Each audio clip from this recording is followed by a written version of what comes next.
বহুত দিনৰ পৰা আপোনালোকে মোৰ বহুত নিউজ শুনি আছে, বহুত অপপ্ৰচাৰ চলি আছে।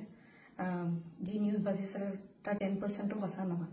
আৰু মই ইমান দিনে একো মাত মাতিব পৰা নাই, কাৰণ ইমান হেৰেছমেণ্ট, ইমান মেণ্টেল হেৰেছমেণ্ট, যোনটো কেতিয়াও মই ভাবাই নাছিলোঁ হ'ব বুলি, সেইখিনি মই পাৰ কৰিব লগা হৈছে। মেণ্টেলি প্ৰস্তুত নাছিলোঁ কোনো ধৰণৰ কথা ক'বলৈ বা কিবা ষ্টেটমেণ্ট দিবলৈ।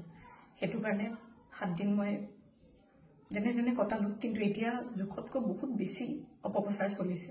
বহুত ধৰণে মোক সাঙুৰ খুৱাইছে বিভিন্ন ক্ষেত্ৰত।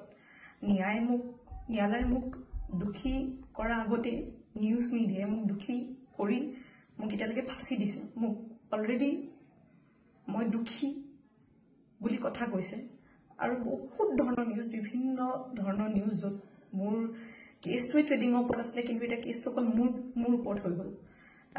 আজি ফাইনেলি বহুত দিনৰ পিছত সাহস কৰি মই চাৰেণ্ডাৰ কৰিব ওলাইছোঁ। মই ফুল কোঅপাৰেট কৰিম পুলিচৰ লগত। ইমান দিনে কৰিব পৰা নাছিলোঁ, মই পলাই ক'তো থকা নাই, মই লুকাই আছিলোঁ অকণমান, মই পৰা নাছিলোঁ সহ্য কৰিবলৈ। ইমান সহজ নহয় নিউজ এটা শুনি থকা বা নিউজ এটা কৰি থাকিলে। যি মন যায় তাকে কৈ আছে, কোনো ধৰণৰ তথ্য নোহোৱাকৈ কথা কৈ আছে। মই ভাবিছিলোঁ ইমানখিনি কেতিয়াও নিউজ মিডিয়াই নকৰে, ইমান তথ্য নথকাকৈ ইমান নিউজ নবজায়। কিন্তু আজি মিডিয়াৰ ফলত মই আজি দোষী। গোটেই মানুহৰ আগত মোৰ মান সন্মান, মোৰ মা দেউতা, মোৰ পৰিয়ালৰ গোটেইবোৰ উলংঘ হৈছে। আৰু এতিয়া আৰু ধৈৰ্য ধৰিব পৰা নাই, চবৰে এটা সীমা থাকে। সেইটো কাৰণে আজি মই চাৰেণ্ডাৰ কৰিম। আৰু মোৰ বিশ্বাস যে তথ্য চাই ন্যায়ালয়ে ডিচিশ্যন ল'ব, আৰু মিডিয়াৰ নিউজ চাই নহয়।